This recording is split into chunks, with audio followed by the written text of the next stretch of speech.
Bonjour à tous, on se retrouve aujourd'hui pour une recette de pâtes et brocolis à la sauce poivron et chèvre. C'est une recette que j'ai retrouvée sur le compte Instagram de mon ami Ambi en cuisine. Je vous la mets en barre d'infos et je vous mets aussi en barre d'infos tous les ingrédients. Donc c'est mis que pour 3 à 4 personnes, il faut 300 g de pâtes. Moi je dirais 300 g de pâtes si c'était un accompagnement, par exemple avec du poulet, mais plutôt 400 g si on l'utilise en plat principal. Je commence par laver et découper mon brocoli, donc je le découpe en petites fleurs entre guillemets et je vais les faire cuire dans mon micro Urban Family 15 minutes au micro-ondes à 800 watts. Ça va nous faire une cuisson vapeur et on ajoute à cela 5 minutes de repos. Pendant ce temps, j'ai découpé mon poivron en lamelles et je le fais revenir dans ma poêle. J'ai mis un petit peu d'huile d'olive. J'ai aussi mes pâtes qui sont en train de cuire. Donc mon poivron, lorsqu'il est, on va dire, presque cuit, parce qu'on va le mélanger avec différents ingrédients puis encore le faire cuire, je vais le mettre dans mon extra chef. J'ajoute à cela, vous voyez, de la sauce soja. Donc moi c'est vraiment quelque chose que j'utilise jamais, donc c'était assez sympa pour changer, pourquoi pas. De la crème habituelle, mais à mon avis ça marche aussi avec de la crème classique si vous en avez dans votre frigo. Donc voilà, j'ai mes cuillères ici de 15 ml, ça représente des cuillères à soupe. Je vais ajouter à cela du parmesan que j'ai râpé. Vous savez, moi j'aime bien, j'aime bien avoir du fromage frais qu'on râpe soi-même. Et je vais ajouter du fromage de chèvre. Alors moi je vais le chercher directement à la ferme où ils le produisent et donc c'est intéressant parce qu'ils ont le fromage de chèvre en boule comme on l'a dans le commerce, mais aussi ce qu'ils appellent le maquet, donc c'est le fromage qui n'est pas entre guillemets essoré comme ils m'ont expliqué. Et donc j'ai vraiment pu prendre exactement ce qu'il me fallait, si on gaspille pas. Je vais ajouter un petit peu de sel et un petit peu de poivre et je vais pouvoir mixer.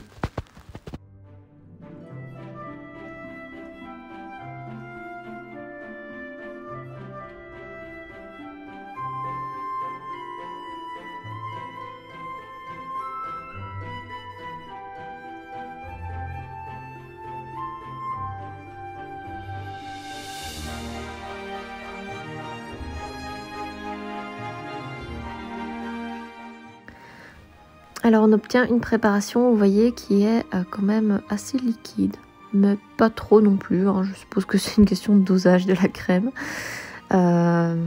Et maintenant, je vais sortir mon brocoli. Vous voyez, il est cuit. Alors la cuisson vapeur, ça a toujours les avantages vraiment de garder les vitamines et les couleurs des légumes. Donc ça c'est top. Et là, j'ai une petite astuce, vous allez voir, pour faire manger le brocoli. Alors tout d'abord, on va faire chauffer une poêle vraiment sur feu doux et on va pouvoir y mettre notre sauce de façon à ce qu'elle épaississe. Donc moi la mienne était assez épaisse, donc je ne vais pas la faire chauffer non plus trop longtemps.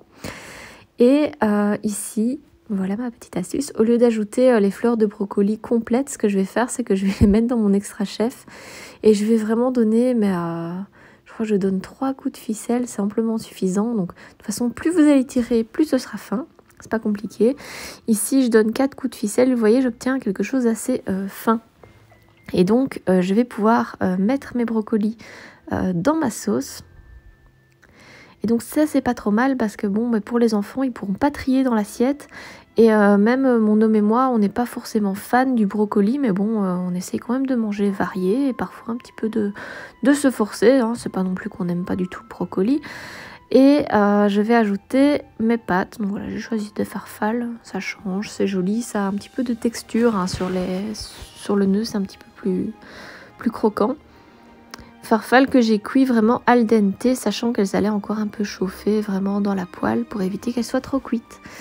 Alors je mélange tout simplement et vous verrez, j'ajouterai encore du sel, du poivre et du paprika. C'était une suggestion de la recette, donc je me suis dit je vais le faire. Voilà, c'est une recette toute simple, en accompagnement ou en plat principal. Franchement, c'est vraiment délicieux. C'est équilibré, enfin je pense, je suis pas diététicienne, mais bon, il y a des légumes, des féculents, du fromage. En tout cas, c'était vraiment bon. J'espère que cette vidéo vous a plu. N'hésitez pas à laisser un like, un petit commentaire et à vous abonner. N'oubliez pas de cliquer sur la petite cloche si vous voulez une alerte à chaque fois que je refais une petite vidéo.